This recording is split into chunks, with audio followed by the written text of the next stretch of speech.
basketball analysis with over 70 years combined experience. This is the Bob Ryan and Jeff Goodman podcast. NBA, some college. This episode of Bob Ryan, Jeff Goodman, Tanguay along for the ride. He is brought to you by Prizepicks.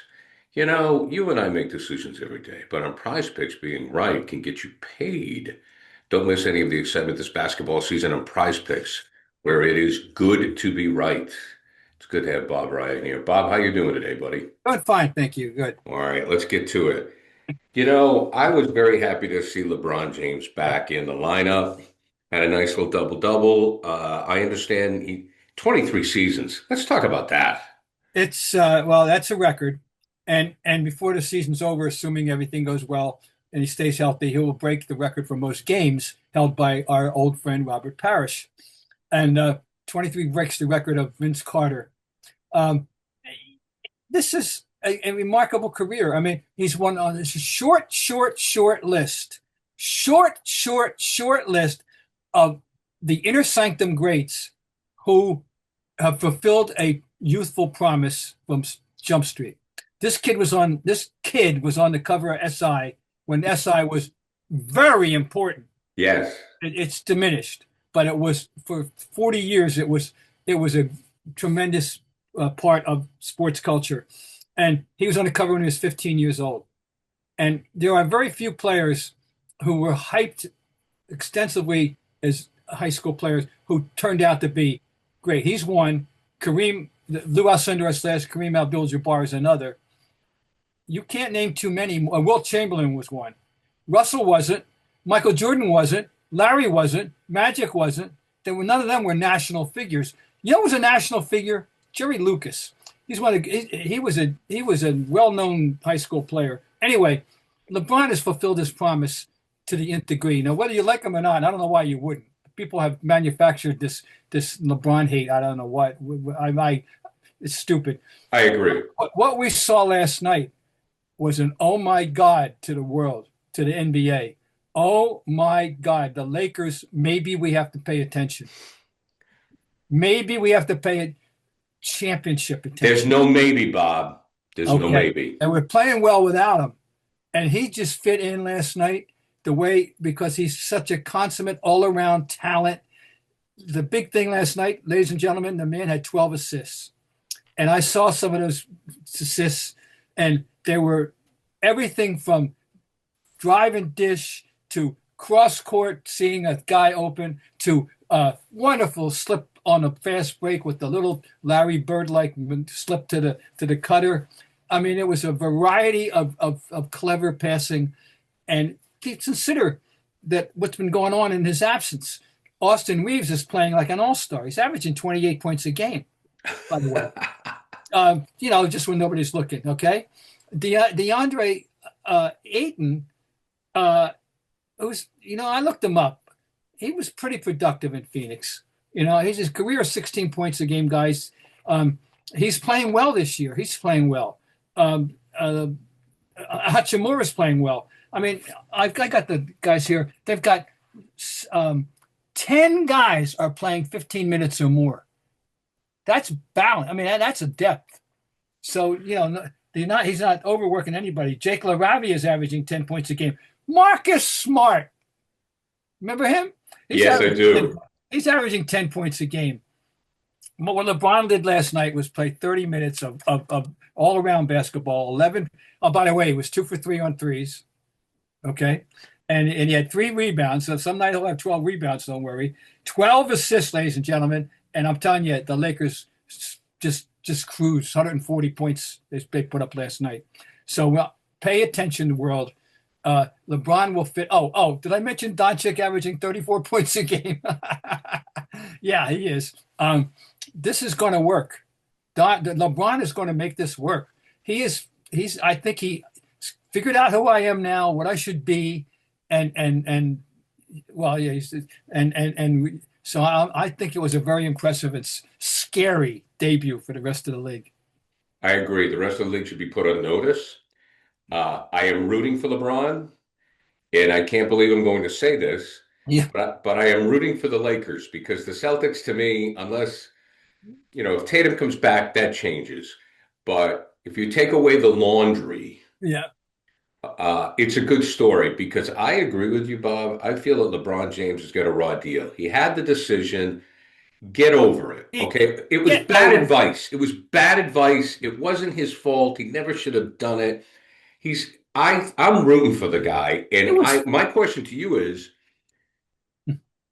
isn't it unusual that a star like this is able to take a back seat and Oh, absolutely. It's an ego thing, but I mean, he's a mature guy's 41, 40 years old. Yes, it is. It's unusual, and I had faith that he could do it if he wanted to do it, because his skills are just so distributed. Well, he did it last night. I think that was a really, really. I mean, you figured out he just hit the ground running. He was great. It was great last night. Plus, he played 30 minutes, which is I would say that's about the what how JJ is going to plan on using them, and then 28 to 35, 35 would be very rare. The 30-minute range is about right. right? But he and Doncic, they're going to be fine. They're going to be fine. Well, you mentioned the rest of the team. So how much credit does JJ Redick get? Well, I think we have to give him credit. I think he's going to show himself. He's a bright guy. I mean, God knows, and I think he's going to turn out to be a pretty good coach. I'm impressed with him. Yeah. He's making it work. Yeah. And believe me, nobody thought he could. No. Well, it was. He went from the broadcasting to. Well, they Yeah. thought, look, he was LeBron's pick, and maybe he was Yeah. LeBron's pick, but it may have turned out to be the right pick. Yeah. Well, it may very well turn out to be. So I'm just saying the Lakers are putting people in notice. They're going to be heard from. Good deal. We'll get back to Bob in just a moment. All right, Prize Picks. This episode is brought to you by Prize Picks because we make decisions every day. But on Prize Picks, being right can get you paid. Don't miss any of the excitement this basketball season on Prize Picks, where it's good to be right.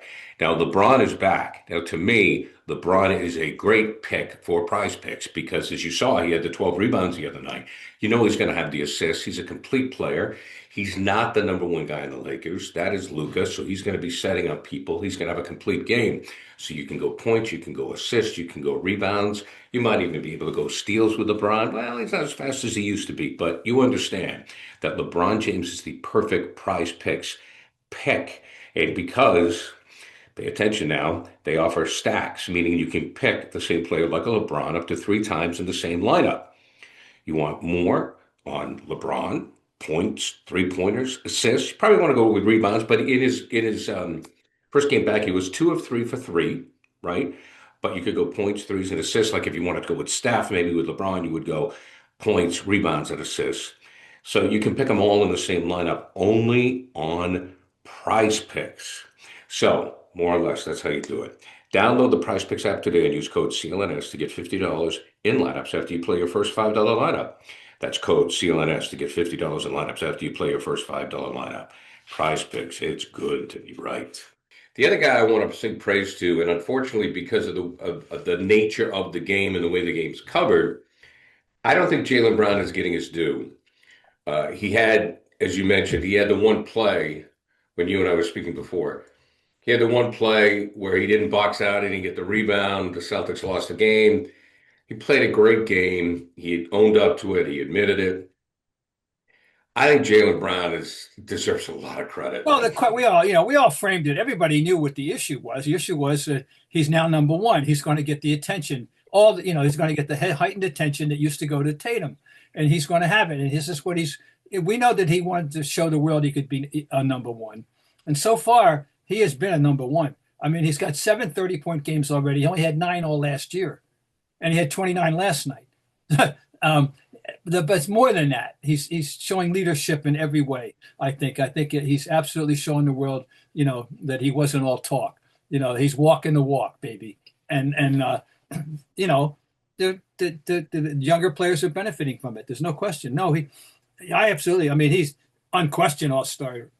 Right this now, and absolutely no. He's really living up to it. He's showing everything that they needed from him. They're getting in this early run. So yes, I think you're right. He should be identified as one of the top players in the league right now.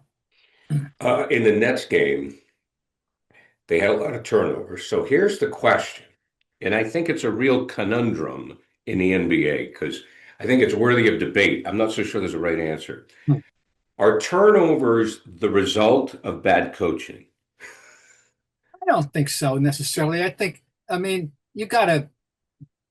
One thing is when you have an accelerated pace, they're trying to play a high pace game this year. A lot of teams are. You're going to run the risk of more turnovers. I think you're going to see a lot of teams having some turnover issues because of this. But you got to clean it up to a degree, no question. But I'm not going to go there to blame Joe at all. I mean, these are the players. They got to play, a little more intelligently, and I think they will. But I wouldn't go there. No, no. I think it's the only sport. I think it's the only sport where you put it on the players and not the coach necessarily. For example, turnovers in the NFL, the quarterback, you could see, I think it's a combination of play calling. I think it's a combination of coaching, maybe hockey too. But I think in basketball, it's very hard to put it on the coach because it's such a fast-paced game. That's why I brought it up. I'm actually giving Missoula a break here. Yeah, I'm not going there with that. Yeah. So I'll do you see potential for the Celtics improving? Yes. But one thing I find my takeaway from the early Brown's number one. Okay. Right. Takeaway and you correctly identified that Pritchard is got a much different role and he's got new responsibility and his shooting was terrible. Guess what? Last 3 games he's shooting like Peyton Pritchard used to shoot. And he's bouncing off this playmaking and scoring thing. And also 10 rebounds. I mean, 10. I mean, for a guy like him, 4 is great. 5's great. He had 10. And I always kid, but not really kid. I point out he's usually good for 1 sneaky offensive rebound every single night, at least 1. But he had 10 rebounds. God love him. He was a wonderful player. He's had a 30-point game already. He's going to be fine. Okay, my other takeaway: these specific contributions of a variety of people to show you what there is some talent there. In other words, Jordan Walsh might be an asset. Ego might be an asset. We got Garza. I was up on Garza. I like to get in Garza, and Garza is. And I got to point out the other night, ladies and gentlemen, the Boston Celtics starting centers, not last night but the game before, combined for 27 points and 16 rebounds. Nobody mentioned it, but Keita and Garza together combined for 27 points and 16 rebounds. Now that speaks to that there is some talent there. There is some talent there, and Keita is a real good rolling guy to the hoop for the lobs and the dunks, which is fine. And he's not going to have any range. I don't know. He's a little bit more of an old-fashioned center, but still, he's an asset. So we're seeing some flashes of guys. I'm forgetting somebody, but because I got so many different people. But no, are they contenders? No, but are they playoff possibilities? Yes, and sneaking in and the playoffs, and that would be a good season for this team without Tatum. And then, of course, if they are down the stretch in the running, and people are will Tatum accelerate his return? I'm not nuts about that. I'm not happy about I'm not. I just assume he sit out the year. But if he's really ready to go at that time, all right, fine, that'll be an interesting little boost. But I mean, I don't want people to get too. That's why I don't want these videos to send out. It's getting people excited. Don't do it. Don't do it anymore. Okay, I'm telling you. Well, yeah, they love don't take the cheese. They love the videos though. So I think that. But once again, there's going to be some nights when the shots are going to fall and they're going to look good. There are going to be other nights. I'm not going to overreact either way with this team.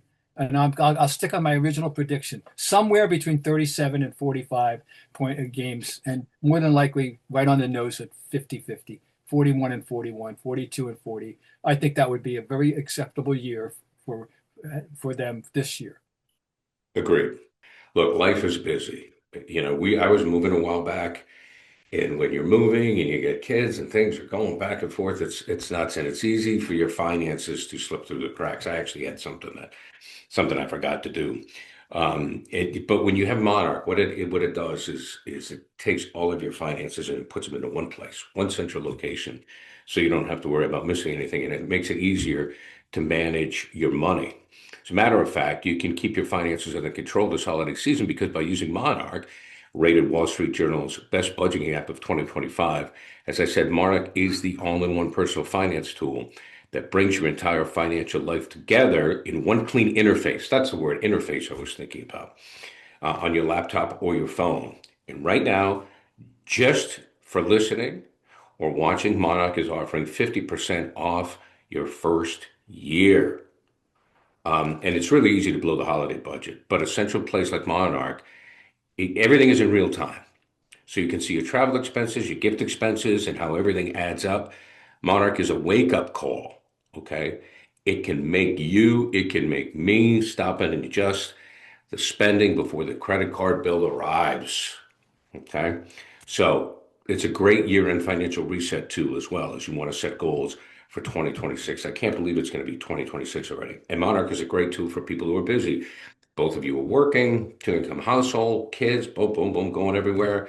Again, the one interface on your phone allows you to know what's going on. So don't let this financial opportunity slip through the cracks. Use code HOOPS at monarch.com in your browser for half off your first year. That's 50% off your first year at monarch.com with the code HOOPS. Now, as you pointed out in our pre-show meeting, there seems to be an injury epidemic. The paying customers are getting shafted in this, right now. Right. This is, I don't think there's a common thread, or though people, but, right now, who's not playing? Giannis isn't playing. He's got a groin. Wembanyama's out for a couple of weeks, apparently, with a calf strain. And he was off to a great start. Ja Morant, we're getting used to this. He's not playing, okay? I found out that Scoot Henderson, who's very important to Portland, who are playing well, he's not playing. Jalen Williams hasn't played at all for the Thunder, as far as I know.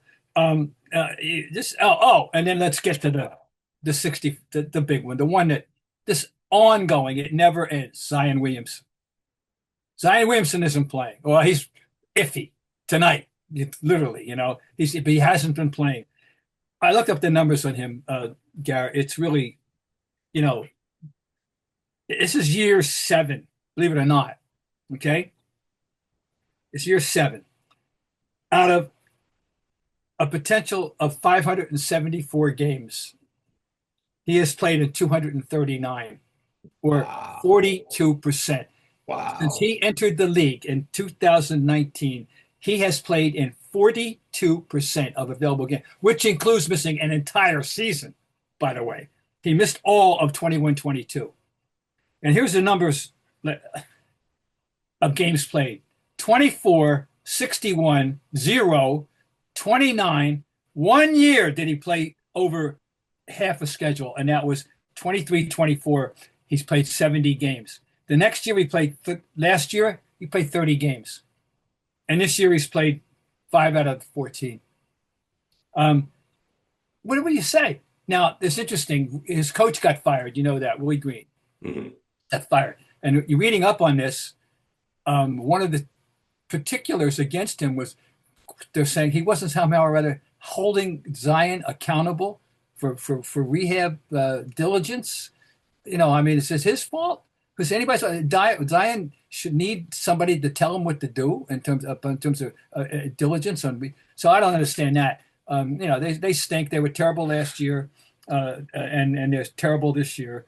And there's it's just a total dysfunctional franchise. I forgot that Joe Dumars, who I really liked as a person and as a player, is the executive. He's got a general manager, Troy Weaver, but they're a mess. And it's nobody, they don't draw very well. The people say it's the worst arena in the league, and I don't know. It's a source of an issue, I think, for the league. This is a bad franchise, and of course, you'd like New Orleans to stick around. I can tell you that because I love, we all love going to New Orleans. Well, anyway, so Zion, on and on.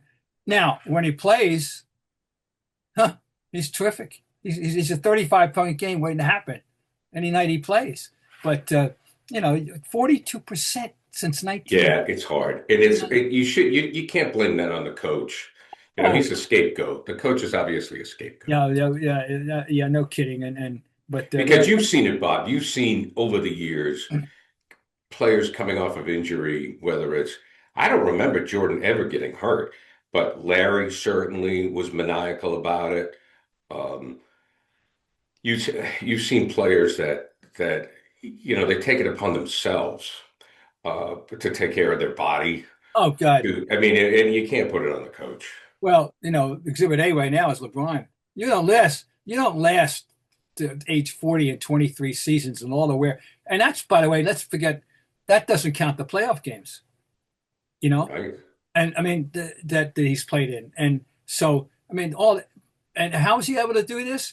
He is diligent about conditioning. Now we found out nutrition. We found out that right, the whole body maintenance. I'll put it that way. His maintenance program. Now, a couple of years ago, it was revealed he spends $1 million a year on. It's got hyperactive chambers and the whole thing, and I guess. But anyway, whatever he's spending, he's dedicated to it, and look what it's produced. It's produced this incredible career, and he's being viable at age 40. And with the most, and he's going to have the most games ever played in the history of this league before too long. Did Jordan ever get hurt? I don't remember. Jordan got hurt. He got hurt in his second year. It was a big issue as in 85, 86 when Jerry Krause didn't really want to let him to come back at the end of the year because of the injury he had. I forget what it was. Oh. And Jordan fought. Jordan won the battle, and that led to the 63-point game. And 49, he had 49 game one, and I said it was piggy, it was piggy. He had 63 in game two, and it was not piggy. It was out of the flow. It was gorgeous. 49, it was hogging. I'm telling you, there's a difference. A lot of people think, what's he talking about? If you love basketball, you know what I'm talking about. I do know what you're talking about. And he had a magnificent team-oriented 63-point game after having a selfish 49-point game. So anyway, that I don't remember. As a rule, he played he was an 82-game man as a rule, no question. He was he wasn't noted for injury problems. No, Bob. Great job as always. This episode of Bob, Ryan, Jeff Goodman, Tanguay along for the ride, brought to you by Prizepicks. Hey, listen, you and I make decisions every day, but on Prizepicks, being right can get you paid. Don't miss any of the excitement this basketball season on Prizepicks, where it's good to be right.